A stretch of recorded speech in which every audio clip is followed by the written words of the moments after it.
ब्रिजमोहन श्रीवास्तव जी से। सर, जिस तरह से ये घटनाएं हो रही हैं, जिस तरह से लगातार बढ़ रही है और नए नए तरीके, ड्रोन से हमला हमने पहली बार सुना कि ड्रोन से इस तरह से हमला किया जा रहा है, वो भी सुनियोजित ढंग से, मतलब छोटी मोटी कोई वो नहीं, लगातार ड्रोन से हमले हो रहे हैं, लगातार ड्रोन पकड़े जा रहे हैं।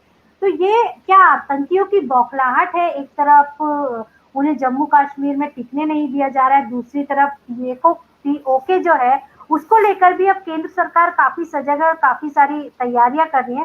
तो क्या इसका कारण ये है?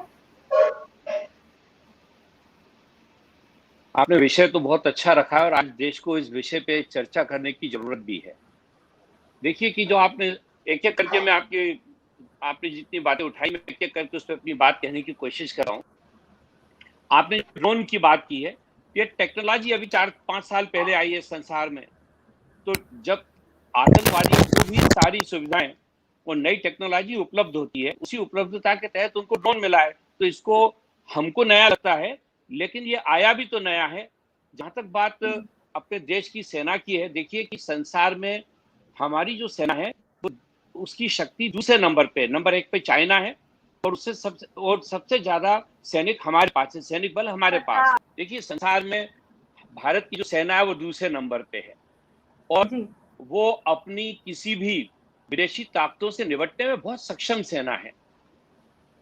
तो जो विदेशी जो घुसपैठिए आ रहे हैं वो पहले दिन से इस बात को जानते हैं कि उनको वापस नहीं जाने दिया जाएगा। लेकिन फिर भी चूंकि भारत ने जिस प्रकार से पिछले 75 साल में प्रगति की और जिस प्रकार से हमारा जो मानव संसाधन है, मानव संसाधन की जो शक्ति है, उससे विदेशी जो आसपास के जितने मुल्क हैं वो परेशान हैं और उसी की परिणति है कि वो लोग लगातार कुछ ना कुछ ऐसा काम करते रहते हैं जिससे कि हमारी सेना और वहां पे बॉर्डर के ऊपर कुछ ना कुछ हलचल मची रहे। आप जानती हैं कि अपन लोग, भारत अपनी जीडीपी का 2.4% अपनी सेना के ऊपर खर्च करता है, जो संसार में तीसरे नंबर का है। मतलब सबसे ज्यादा जो डिफेंस बजट है वो तीसरे नंबर पे हिंदुस्तान का है, भारत का है। तो ये जो सारी शक्तियां हैं, ये सारी शक्तियां इन बातों को लेकर चिंतित रहती है कि कहीं ऐसा ना हो कि भारत कुछ और ज्यादा शक्तिशाली हो जाए। जबकि उनको समझना चाहिए कि भारत ने कभी भी दूसरे मुल्क की सीमाओं के ऊपर जाकर किसी दूसरे मुल्क की सीमाओं में हस्तक्षेप करने की कभी हमारी नीति नहीं है। भारत शुरू से शांति की नीतियों को मानता रहा है और पड़ोसियों की उन्होंने सम्मान किया, पड़ोसियों को उन्होंने हमेशा इज्जत दी है। अब देखिए कि हिंदुस्तान लगभग 7 देशों से घिरा हुआ है।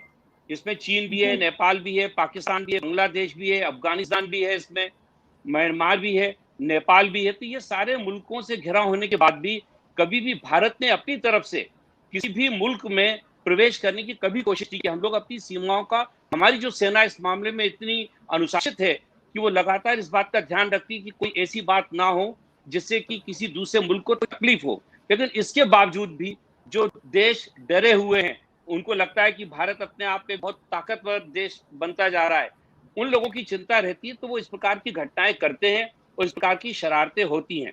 लेकिन मैं आपके चैनल के माध्यम से सारे आपके दर्शकों को ये विश्वास दिलाना चाहता हूं कि भारतीय सेना ऐसे किसी भी हमले से, ऐसी किसी भी शरारत से निपटने में किसी भी दूसरे मुल्क की सेना से ज्यादा बेहतर है।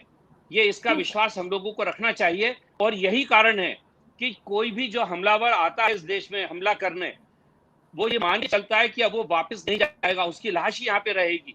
और ये उपलब्धि जो है वही हम लोगों की देश की बहुत बड़ी उपलब्धि है और इसका हम लोगों को मान करना चाहिए। ये मेरा आपके चैनल के माध्यम से कहना है।